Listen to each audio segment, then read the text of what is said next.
Welcome to the Listening Well, the space where every story matters. I'm Shania, your host and therapist, here to share real conversations and anonymous letters from listeners who are ready to speak their truth or just share something that they want to tell. Some stories are spoken, some are written, all are worth hearing. Let's listen in. Hi, everyone. Welcome back to another solo episode. This is actually an introduction to an additional segment that we're going to have. So in this show, we will have solo episodes of me sharing stories that I feel compelled to share. And then we will also have, of course, episodes with our guests and also stories shared either from written in letters or from stories that I found on Reddit that really stand out to me and really compelling, or people that are just looking for advice.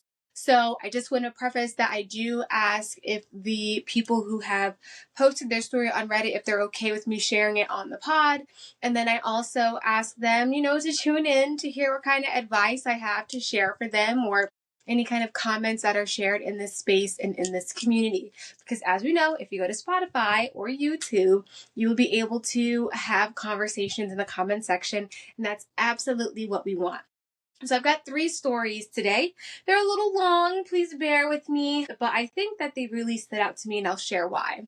So the first one is in a choice reflection advice type of group. The title is, Can Someone Advise Me on How to Approach This Awkward Situation with a Colleague at Work? Just to put this out, have been working at a well-reputed business in hospitality and befriended everyone there, mostly girls. So there is this one girl and we hit it off pretty naturally. She talked to me, take care and help. I'm not sure what he means by that. She's loving and caring by nature. We have a good friendship, but it stays inside work. So fast forward, she is leaving for university and I am being let go. I'm so sorry because I didn't make much progress in the job. I'm so sorry to hear that. The labor market right now is really tough. So I have deep empathy for that. So it reads, so I messaged her as I got her something for the farewell on WhatsApp instead of Teams, which is the official work platform.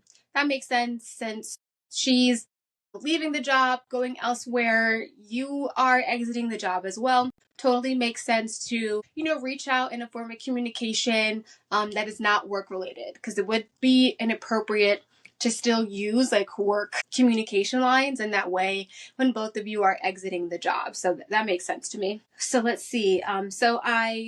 She has already left before my last shift. No response on the message. And I messaged on Teams. No response. So it sounds like he tried to use non-work related communication to reach out. No response from her. So then he backtracked and went to Teams, even though he was trying not to use work related communication. And unfortunately, there was no response again. And he says, what do you think could the reason be? She just abandoned the idea of replying, and it's so uncharacteristic of her. In the message, I said hopefully she settles in her new uni, and that I got her a farewell present and said that if she is gone, since she's coming from Christmas, I can give it to her then. Did I say or do something wrong? Because literally no reply. I'm so confused. For context, we laugh, share talks, chat, and have a fun time. It was genuinely a great friendship, but now I'm a bit confused. So my initial thoughts of this is that, it was really kind of you to really go out of your way to celebrate her, getting into uni, kind of moving into her next phase in life. That's very caring for you. And it sounds like you really valued the connection that you had with her as a friend, which is really great too. But for some people, and I don't want to make assumptions, but I have to, I guess. For some people, work is work. And once you exit your workplace, there may not really be intentions to maintain relationships and connections with the people that you worked with. So I would maybe think about, was there ever conversation outside of the workplace? Did you guys communicate regularly, via text, hang out and things like that? Because for her, you might be a really, really great coworker, a really great associate, but maybe not a friend, someone that she would want to potentially spend time with outside of the workplace. And while that's super hard to receive, people definitely have the right to choose how they want to maintain and manage relationships inside and outside of the workplace too. Your feelings of being disappointed or hurt are completely valid because like I said, it sounds like you really valued this relationship and you were potentially interested in still remaining that connection that you have outside of the workplace. And unfortunately, sometimes like our intentions, no matter how good, sorry for my dog's diaper, no matter how good, can sometimes not be met. I do feel like it would have been, nice and kind for that person to have responded, at least to say, thank you so much for the well wishes. Like, I appreciate you for getting a gift, but, I'm okay. Or even just laying that boundary of like, hey, like, it was really nice working with you. I don't really keep connections outside of work and kind of going from there. It definitely leaves you in a place of limbo, but from your efforts, it sounds like you didn't do anything wrong. I do think that the amount of communication that you provided is probably enough. So maybe if you were thinking of reaching out again, it would probably be best to leave it where it was at. You have that good balance of opportunity by reaching out through non-work related communication and also work related communication. So you had that open door in the best way I feel you could, and that you did your piece in trying to maintain that connection. So it doesn't feel like you did anything wrong. I don't think you're at fault in any kind of way. I also feel like the person on the receiving end isn't either, because we are able to have our boundaries when it comes to the workplace. It just sounds like maybe the way you guys go about post-work relationships might just be a little bit different, and that's okay for the both of you. And the reason why this story stood out to me, why I wanted to present it, is because I feel like this is a situation that could occur for a lot of people. A lot of people go about work differently. For myself personally, work is work for me. I don't often make friends in workplaces beyond that associate level. There may be that instance of if there's a huge accomplishment within the workplace and I feel comfortable enough, maybe we can go celebrate that. My best friend, who I consider my sister, we connected through work, and I'm pretty sure that'll be the only person that I'll carry past the workplace and beyond. But for some people, it really is this is just my place of work and that's it. For myself, one of the biggest reasons why I generally don't create super close relationships in the workplace is because of just having those boundaries. It becomes difficult when work is work and your personal life is your personal life, and then those things become blended because now you're having work conversations outside of work time. I mean, that can lead to burnout and stress and just dealing with things that are work related that you genuinely just don't want to deal with outside of the workplace. And for a lot of people, when you're done with a job, you're done. I experienced this a little bit even myself. If I think about it, one of the places that I was working before, where I work now predominantly, there was a little group of us, generally around the same age, because everyone else might have been a little bit older. So we had that connection point and just other life things too. And we always talked about getting together, we were all in relationships. So it was triple dating and stuff like that. And it never really emoted to anything. And then when I announced that I was leaving because I got my master's, so obviously I'm moving on to something else. I'm not gonna stick around here when I have my new credentials, my master's and my license. And there was we'll stay connected, da da da da. I don't speak to any of those people anymore. I saw them at an event, not too long ago. Good energy still, but we may have had that intentions of maintaining a positive relationship or a close relationship, but it just didn't end up that way. And I don't think anyone's, at fault in maneuvering in the way that they feel most comfortable with. I said, there is opportunity for her to at least acknowledge your message, but she's not obligated to, because sounds like, and it seems based on what you provided, it was, very much a workplace relationship, friendship, coworker, associate type of situation, where, once the job is done, maybe that communication is done too. So I hope that was helpful in some way. So the next story here is about a young person. This is also posted in the advice group in Reddit. So it says, the title is All My Friends Made the Volleyball Team Except for Me. So it reads, me and my friends, A, K, and S. So she's using aliases. So there's her friend A, friend K, friend S, all have been playing volleyball for 3 years. In 7th grade, we all were beginners and none of us made it, which is normal. I was a softball girl, so I get that. In 8th grade, S and K made it, and A only made it to second tryouts. We tried club, and S made a club team. I tried out for 2 clubs and made none. That sounds really disappointing. It also says, then this year there were 30 people trying out for school. I made it to second tryouts, and there were then 20 people. So there were 30 people that first round, 20 people made it to the second round.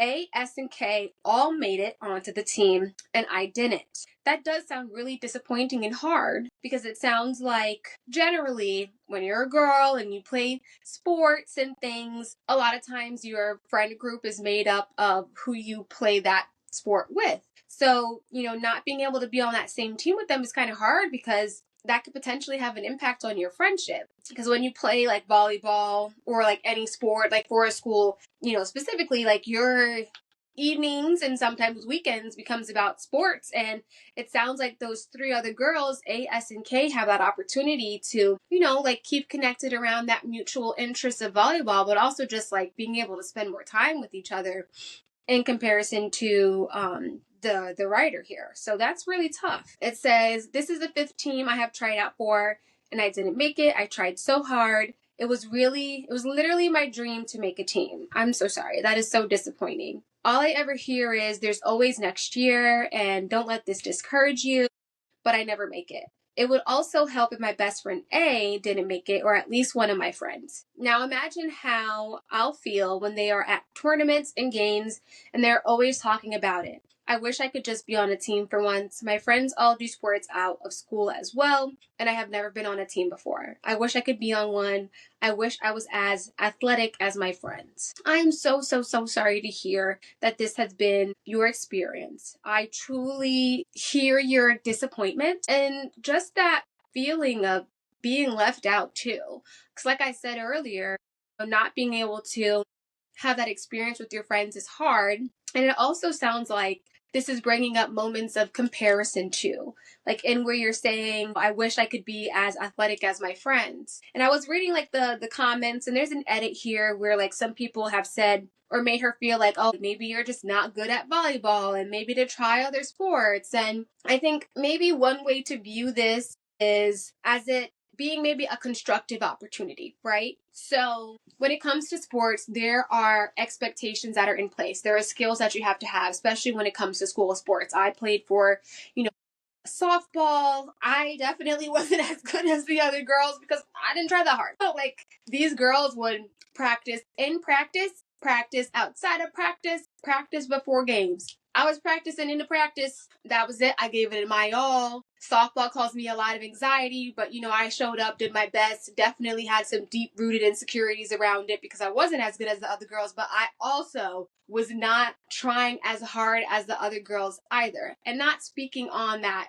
is your circumstance. I'm just talking about myself. So to view this as a constructive opportunity and knowing that there are certain skills and things that folks are looking for, I don't think that it's fair for people to say that like, maybe you're just not good at volleyball, play another sport. There's a difference between people who are just like good at something, like just gifted good at something. Like I was just good at softball from a baseline. But if I wanted to be like really, really good at it, I probably needed to try more. So in this instance, maybe you're not gifted at it, but you are good at it. And maybe there has to be that opportunity to build more skills that they're looking for to then be able to make it onto that team. Because there are just certain things that they look for from a baseline. I'm sure, I don't know all schools, but I'm sure they're not looking for anyone to be perfect because it's part of that experience is for your coaches to mold you, team to mold you, everyone to help each other build their skills and to become better, for maybe future opportunities when it comes to that sport. So I would say to try to look at it as there is room and opportunity for growth.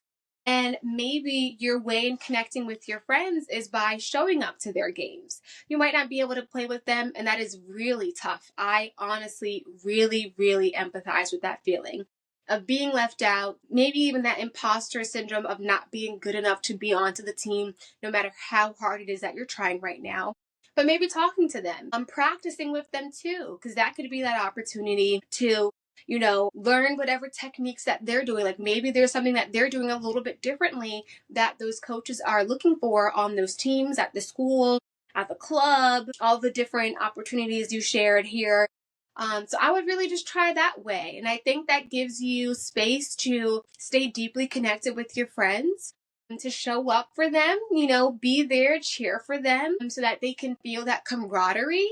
Because I'm sure that if there's a possibility that you navigate your friend group from this place of, I'm going to call it, insecurity, because there is that insecurity and those feelings of not being good enough, well enough, possibly wishing that one of your friends didn't make the team. So there is more of that balance, someone else to see you, feel you, understand you, that it could make the friend group, have other challenges and things like that. And that could also maybe show up in your behaviors with them. So I think it's important to celebrate your friends' accomplishments, show up for them in the way that you can, whether that's, going to the games or practicing with them, but also, maybe having a conversation with your friends and your coaches or those coaches from a skill standpoint. If volleyball is something that you really want to do, and maybe your gifted skills aren't up to par to what they're looking for, it's what can I do to improve? What kind of track can I be on to do better? And looking at it as an opportunity rather than something that is missed. You seem to be very young, so I think that there's definitely space and opportunity for you to still do the things that you want to do if you love volleyball. Okay, let's go to our last one here. This one's super long. So it reads, my husband wants me to work full-time and go to school full-time and be the primary parent. So this already sounds like a setup for disaster. So it reads, so I, 24 female, so they're young, have been a stay-at-home mom for the past 5 years, while my husband, 27 male, young, has been in the military. My kids are both school age now. One is in kindergarten and one is in pre-K. So that's good. Having them in school is a little bit better, more helpful. The problem is we pay out of pocket for pre-K and it is not cheap. I work in the childcare industry. Costs like $1,200 a month to be able to have one childcare and a good daycare program. That's all I'm going to say. With that being said, my goal for when both kids were in school was to go to school myself and work towards getting a degree so that I could have an actual career. We ran into a problem with getting fee assistance for my preschooler, and now we are so broke we cannot even make our bills. So that's really Hi, everyone. So, as you can see, unfortunately, we had a major tech issue and the remainder of the recording for that third story cut off. So, you got a little bit of a cliffhanger. That will be the first story that will be shared in the next iteration of this segment of the podcast where we go over Reddit stories. So, I'm really hoping that you enjoyed the 2 stories that were shared today. And I really look forward to your thoughts. Is there any other advice that you would give to the stories that you listen to or any other comments that you have? As shared, if you join us on Spotify or YouTube, you can share your comments there. I look forward to your feedback and I hope that you enjoyed these stories and listen to the next. Thanks for joining me at the Listening Well. If you have a story, a secret you've never shared, or a question you'd like advice on, or just something that you would like to share with somebody else, you can send it in anonymously if you wish at the email thelisteningwell25@gmail.com. Every story matters here, and I can't wait to hear yours. Until next time, keep listening and sharing.